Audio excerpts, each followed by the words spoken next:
I never heard my mother complain about the name. I always felt very lucky because my older sister has Gertrude for a middle name, and my next younger sister had Agnes for a middle name, so I felt like I escaped. But anyway, mother was very pretty.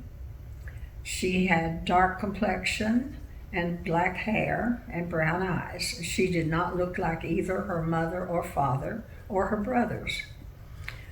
But she was a favorite of her father. She was the only daughter, and he definitely was very protective toward her.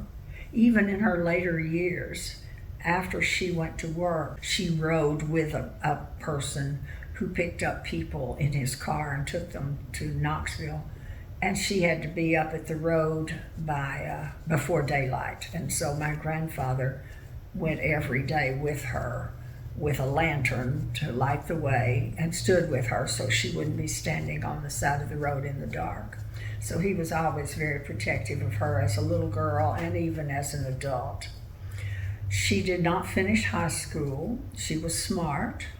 I don't know why she didn't finish, but at that time, she was born in 1908, and at that time, education was not considered to be important for a girl.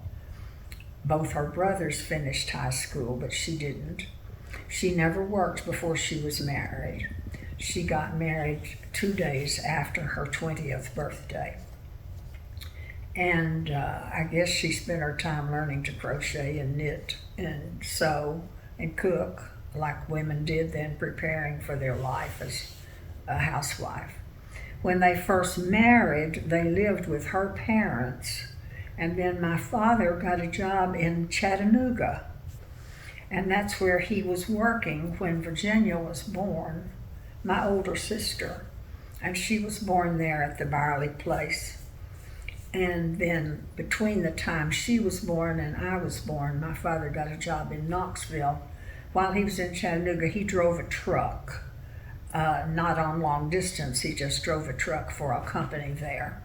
Then he got a job in J. Allen Smith in Knoxville, and he continued to work there until he died. But then they moved to the country, and we lived in a house on my grandmother Harrell's farm. When she married, she had a dowry large enough to buy the adjoining farm to her husband.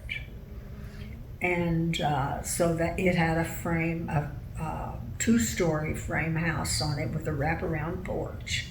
And that's where we lived from the time before I was born until I was 6 years old. And it was very rural. My mother had grown up in a rural area, but on a busy road, and this was more country. It was a gravel road, and the houses were pretty far spaced apart. And she was fairly isolated, and she managed to raise 4 children, have a garden, can and preserve food, cook, and I guess while she was learning to sew and cook and do all those things, she also learned to shoot a gun. Because one day, when my father and another man decided to go hunting for squirrel, while they were gone, she saw a squirrel sitting on our front fence post, and so she shot it and killed it and dressed it. And when Daddy came back empty-handed, she had the squirrel in the skillet cooking, and she was very proud that she had found a squirrel and he couldn't, and he had tramped around in the woods all day. We had several acres there, and Daddy always worked away, and Mother kept the garden going. We had 2 gardens.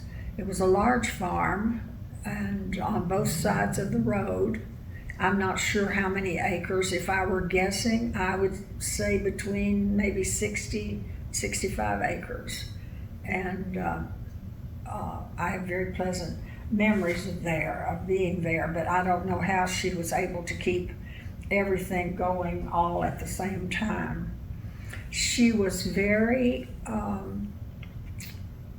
subservient in a way to my father, as far as he made all the decisions about everything.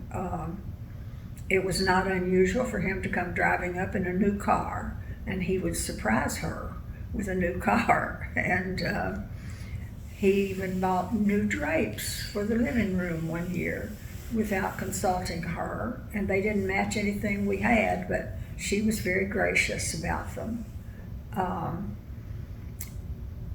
After he died, I realized that she did have opinions, that she just had not been expressing them. She was able to manage her affairs very well. They never had a checkbook or a bank account until after my father died. And then Mother opened a checking account and was able to write checks and found she could do lots of things. She actually drove one time from Knoxville up here to visit when she thought I needed help, and I did. So she was able to do things. She loved having a car with a big engine. She did not want anybody to take off from the red light faster than she could, which was, we laughed, that was kind of strange for her because she really was not a really competitive person. She never felt as important to her mother as her, she was very aware that her mother was very fond of her brothers, the boys. But she took care of her mother when her mother was sick, and we had to move there. Before my 7th birthday, we moved there, and she lived there and took care of her mother and father until they both passed away. She lived to be in her 70s, and I think she felt that she'd had a good life. She was a well-respected woman in the community and in the church. In her later years, she went to work during the World War II when men went off to war, and it was the first time women were really asked to step up.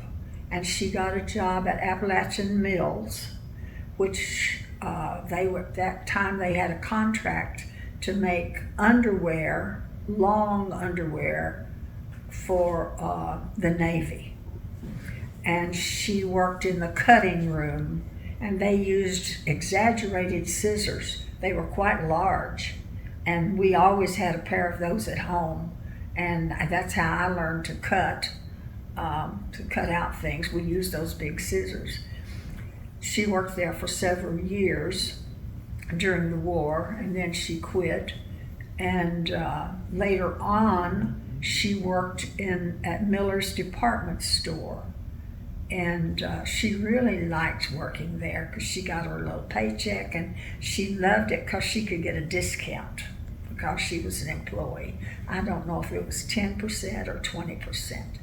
But I know that when I got married, she was working there, and she was very proud. She bought me 2 blankets that she was able to get there at the store. And she enjoyed that job a lot. She was very active in the church. She played the piano, and she was the piano player for our small rural church for many years. She also sang quite well. She had a wide range, and she could sing either soprano or alto. And she was a good mother.